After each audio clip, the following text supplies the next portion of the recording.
美国 F-15C 战机出现在日本空军基地，这其中有何深意？对于中国将有怎样的影响？面对美国 F-15C 战机的威胁，中国歼20战机能否应对？将对美国造成怎样的影响？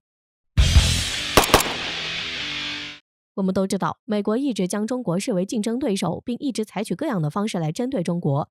最近，美国在亚太地区也十分的活跃，并派遣航母在中国周边海域与日本进行联合军演，这就在一定程度上威胁到了中国的安全，并想借此来对中国形成巨大威慑作用。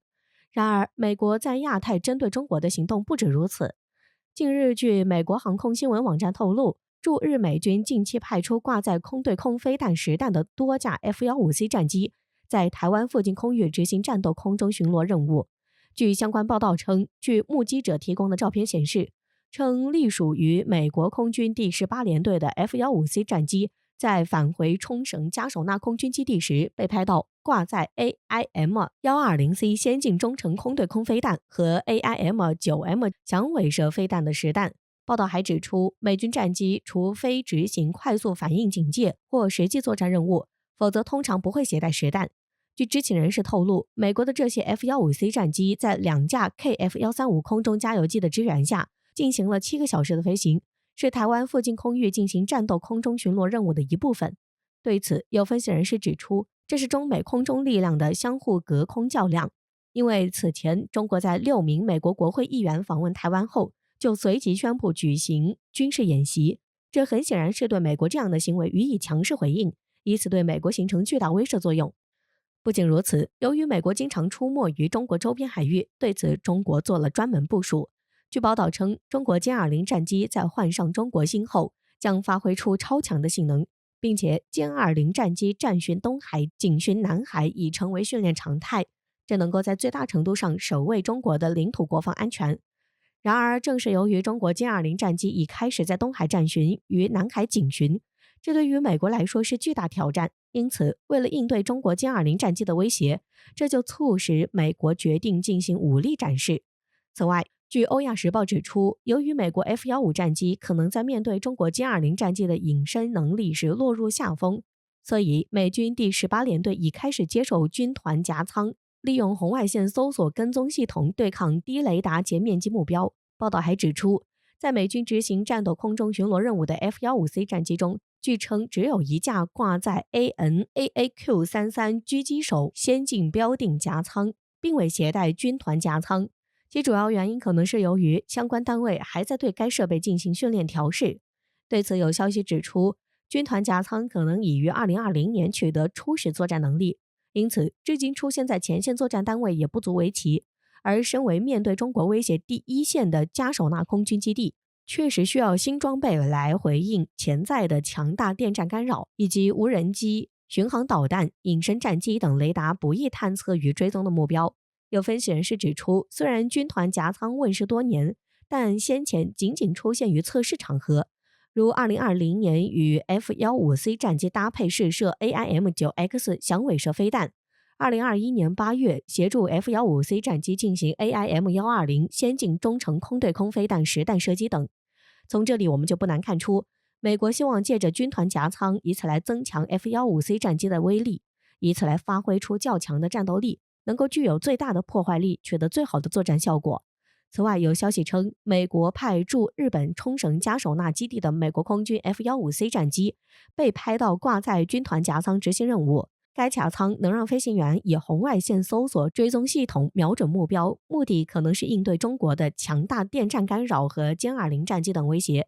这里说到的红外线搜索追踪系统，其实就是在天空的低温环境中被动性的侦测航空机因发动机运作与空气摩擦等产生的红外线讯号，因此不会如雷达发射雷达波一般容易被敌方发觉，也不容易被电子干扰。除此之外，据悉，红外线搜索追踪系统还能瞄准难以用雷达发现的低雷达截面积目标，是对抗隐身目标时的有力武器。正是由于红外线搜索追踪系统有如此重要的作用，近年来，美国海空军陆续为 F-35、F-15、F-16等主力战机添加红外线搜索追踪系统，以此来应对中国和俄罗斯的威胁。值得一提的是，这并不是美国 F-15C 战机第一次被拍到携带军团夹舱。据报道称，此前有网友在2021年12月30号拍到一架隶属于第67战机中队的 F-15C 战机，在飞行时挂在洛克希德马丁公司制造的军团夹舱。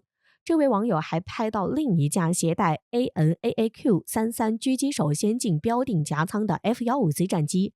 这里让美军引以为傲的就是搭载了军团夹舱的 F-15C 战机，再搭载了红外线搜索追踪系统，这也说明了能够使其在一定程度上发挥出巨大的作用，能够对隐身战机产生一定的影响。此前有消息称，一架 F-15C 战机在使用红外线搜索追踪系统之下，首度搭配 AIM-120 先进中程空对空导弹进行实弹射击，并成功击落由 F-16 战机改装而来的 QF-16靶机。由于红外线搜索追踪系统能够用于侦测低雷达截面积目标，不易受到电子干扰，且敌方难以预警，这就使美军对此取得如此大的成功感到兴奋不已。可能也就是由于美空军在取得此成功后就开始有点沾沾自喜，就想要借此对付中国的歼20战机，以此来对中国歼20战机构成威胁。但是事实上却并不是如此，因为我们都知道，要对付隐身战机，需要建立包括先进米波反隐身雷达、远程防空导弹以及先进指挥系统、数字化分析平台在内的一整套反隐身作战体系，这才有可能会对隐身战机构成威胁。因此，单单靠一个军团夹舱显然无法达到这样的程度，所以美国不能寄希望于一个军团夹舱和红外线搜索追踪系统就能够对付中国的歼20战机，因为中国的歼20战机作为中国首款第5代隐身战机，其隐身性与航电水平都达到了世界一流，随即成为中国空军的中坚力量，大大增强中国空军的战斗能力和综合实力，是当之无愧的国之重器。而且中国歼20战机采用了全新的锯齿尾喷管，这种喷管有助于让机身的隐身性能加强数倍，并且机身内部装置的雷达系统也是其他普通战斗机所不能比拟的，因为它所具有的红外线隐身技术，通过红外线的追踪可以进行反隐身作战，以此来发现潜在敌人。这种红外隐身技术还可以缩短和减弱战斗机自身的信号，增强飞机的隐身性能，这样一来就能够大大的减少了敌人发现自己位置的机会，并能够消灭敌军于无形，而且不费吹灰之力。因此，中国歼20战机在面对美国 F-15C 战机时，由于其搭载了类似 F-35战机的光电跟踪系统装置，这就使美国 F-15C 战机的军团夹舱和红外线搜索追踪系统完全失效，且毫无用武之地，以此来对其进行毁灭性打击。所以，中国歼20面对美国 F-15C 战机的挑战将毫不惧怕，这对于中国歼20战机来说完全构不成威胁。